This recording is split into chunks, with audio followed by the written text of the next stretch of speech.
Sir Telangana రాష్ట్రంలో ఒక్క క్రైస్తవుల సంఖ్య అనధికారికంగా 80 లక్షలండి. ముస్లిం సహోదరుల సంఖ్య ఎంత ఉంటుందో, దళిత మిత్రుల సంఖ్య ఎంత ఉంటుందో ఇంకా మేము పూర్తిగా చెప్పలేం.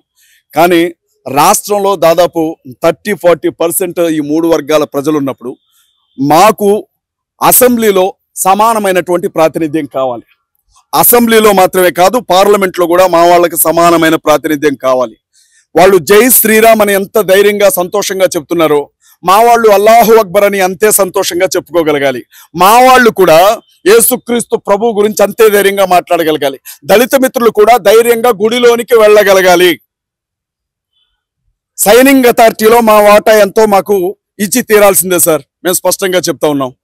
చర్చిలు పడగొడతాం, మసీదులు కూలుస్తాం, శవాలు దొరికితే అవి మేవి, శివలింగాలు దొరికితే మాయి అని బండి సంజయ్ గారు మాట్లాడినట్టు మాట్లాడితే మాత్రం ఊరుకునేది ఉండదు సార్. భావోద్వేగాలు ఎవరికైనా ఒకలాగే ఉంటాయి, మనస్సాక్షి అనేది ఎవరికైనా ఒకలాగే ఉంటుంది, నమ్మకం అనేది ఎవరికైనా ఒకలాగే ఉంటుంది. మీరు చేస్తే సంసారం, మేము చేస్తే వ్యభిచారం అంటే మాత్రం ఊరుకోం సార్.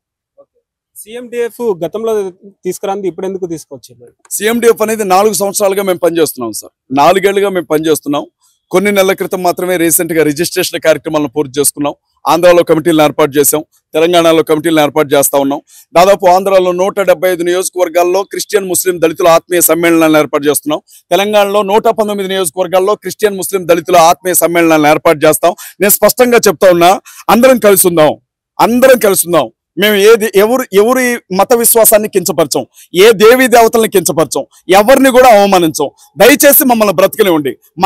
మా చర్చిల మీదకి రావద్దు, మా మసీదుల మీదకి రావద్దు. అలాగే దళితులను కూడా ధైర్యంగా మీ గుడుల్లోనికి రానివ్వండి. అందరం కలిసిమెలిసి బ్రతుకుదాం. కాదు కూడదు అని మతం పేరుతో దాడి చేయడానికి వస్తే మాత్రం మీరు ఒక చెంప మీద కొడితే మేము 2 చెంపల మీద కొడతాం. నెక్స్ట్ కార్యాచరణ సార్, జిల్లా స్థాయి, రాష్ట్ర స్థాయి కమిటీని ఏర్పాటు చేస్తాం. జిల్లా స్థాయిలో కమిటీలు, నియోజకవర్గ స్థాయి వరకు కమిటీలు ఏర్పాటు చేస్తాం. మేము స్పష్టంగా చెప్పాలనుకుంటున్నాం సార్, మేమేం స్వచ్ఛంద సంస్థ కాదు. మేము పర్టికులర్ గా పక్కా రాజకీయానికి సంబంధించినటువంటి వ్యక్తులమే. నేను వ్యక్తిగతంగా చర్చ్ పాస్టర్ని. కానీ నా జాతి ప్రజల కోసం వచ్చినప్పుడు ప్రవీణ్ పగడాల గారి మరణం చూసిన తర్వాత నాకు అర్థమైంది, ఆయన తాగి చనిపోయాడు అని రాష్ట్ర ముఖ్యమంత్రి మాట్లాడితే ఇది తప్పు అని మా తరఫున ఒక ప్రజాప్రతినిధి మాట్లాడలా, మా తరఫున ఒక రాజకీయ పార్టీ మాట్లాడలా, మా తరఫున ఒక కనీసం ఓ సాధారణమైనటువంటి అధికారి కూడా మాట్లాడలా. మేము ఒకటే అనుకున్నాం సార్, మన గొంతులు అసెంబ్లీలో వినబడాలి, మన తరఫున మాట్లాడే వాళ్ళు పార్లమెంట్ లో ఉండాలి. కాబట్టి ఎట్టి పరిస్థితుల్లో మన వాళ్ళు అడుక్కునే చోట కాదు, సంతకాలు పెట్టే చోట ఉండాలి అన్న ఉద్దేశంతో మేము పనిచేస్తా ఉన్నాం. అందుకే మేము ఖైరతాబాద్ లో కూడా ఎన్నికల బరిలో విజయరాజు గారిని ఎమ్మెల్యే అభ్యర్థిగా మేము అనౌన్స్ చేసాం. అందరికంటే ముందుగానే అనౌన్స్ చేసాం.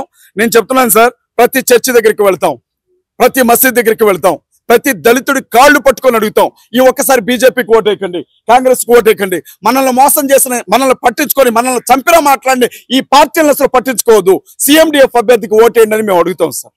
ప్రధాన డిమాండ్స్ స్పష్టంగా సార్, సీఎం రేవంత్ రెడ్డి గారు ఇచ్చిన మాట ప్రకారంగా 42% రిజర్వేషన్ ఇవ్వాలి.